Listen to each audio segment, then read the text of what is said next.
Salamo fahadimy, salamo voavitra. Andeha io indray no diniantsika amin'ity androany ity.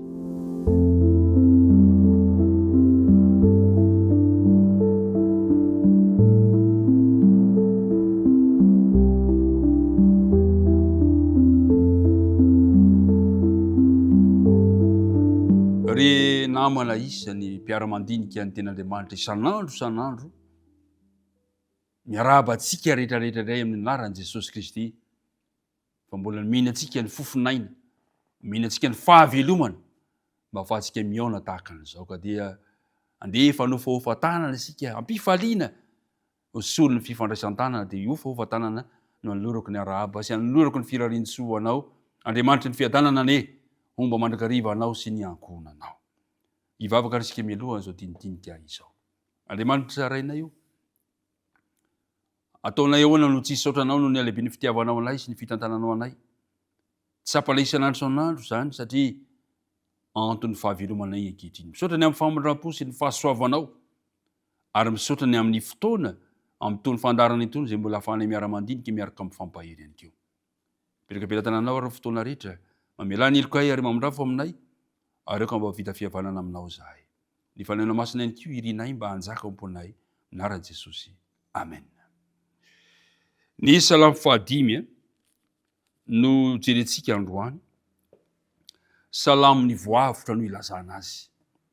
Salamo ihany koa izay mampafantatra antsika ny fahasamihafana misy eo amin'ny voavitra sy ireo izay ratsy fanahy ny ilazana azy na ireo izay tsy ny raharaha an'Andriamanitra. Maria nasongadiny mpanao salamo Davida eto ny filazana fa tsy hitoetra miaraka amin'Andriamanitra ny ratsy amin'ny andininy fahaefatra, dia zao milaza anambaran'i Davida manao hoe: fa tsy Andriamanitra makasitaka izay ratsy ianao ary tsy hitoetra aminao ny ratsy. Ny mba hitoeran'Andriamanitra ao vahoaka mantsy ny antony anorenana ny taberna kely, ary tahaka izany ihany keo ny amin'ny fanjakan'i Kristy. Ny voavitra ihany, ireo nanaiky an'i Jesosy tompo sy mpamonjy ny fiainany ihany no afaka manatona ny seza fiandrianan'Andriamanitra. Ry mpiara-midinika namana, milazalaza momba fiankofana ary Davida eo amin'ny andininy fafito. Sao ny voalaza: fa izao kosa no ny haben'ny famondram-ponao dia hiditra ao an-tranonao, hienkohaka manatrika ny lampanao masina amin'ny fahatahorana anao ahy.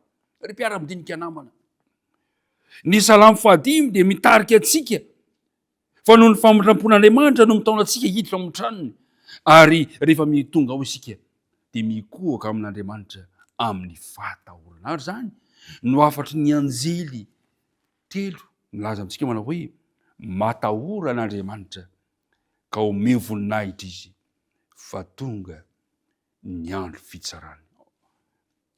Voalaza fa tsy misy lainga eo ambavan'ireo voavitra ireo. Mpilaza ny marina izy ireo, ny teny sy ny asa ataony dia maneho taratra ny toetran'Andriamanitra feno fahamarinana. Ry mpiara-midinika namana, ambaran'i Davida fa tsy misy azo itokina kosa ny teny aloky ny vavany ratsy fanahy. Fa nohatra zany ny teny aloky ny vavany voavitra, fahamarinana tsy misy lainga. Fa ny vavan'ny olona zay ratsy fanahy kosa dia voalaza fa mifanora, tsy misy azo itokina ny teny aloky ny vavany. Ry mpiara-midinika namana, toe-javatra mahatalanjona no tantarain'i Jaona ny mpandahantsoratra indrindra amin'ny Apokalipsy. Navotana tamin'ny fahafatesana ireo olona mpanota ary nomena tombotsoa hijoro amin'ny fanatrehan'Andriamanitra. Tsy manana fahamendrena anao an'izany kosa nefa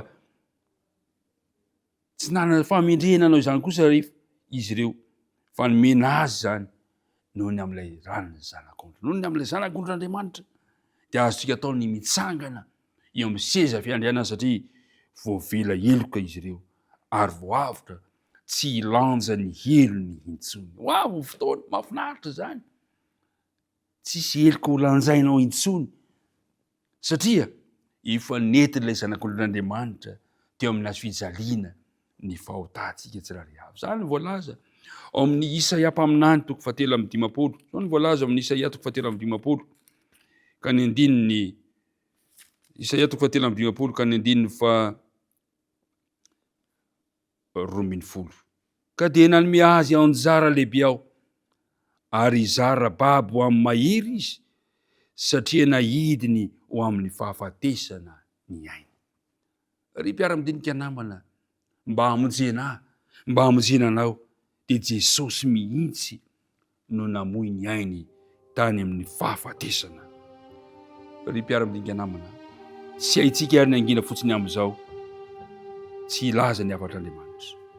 Mananantso famondram-po amin'izao tananaka misy antsika izao isika ankehitriny, ary tokony hifaly izay rehetra mialoko amin'Andriamanitra iobo mandrakariva, ary ho ravoravo ny amin'ny famonjena ianarany. Ny anjarantsika zany ankehitriny, ireo voavitra dia mitory amin'ny famonjena am-pifaliana amin'izao taranaka misy antsika izao. Ka ny salamo 5 izay nodiniantsika teo, ny salamo voavitra dia salamo tandindona fa izara roa izy tontolo izao, ny ratsy fanahy sy ireo novonjen'Andriamanitra.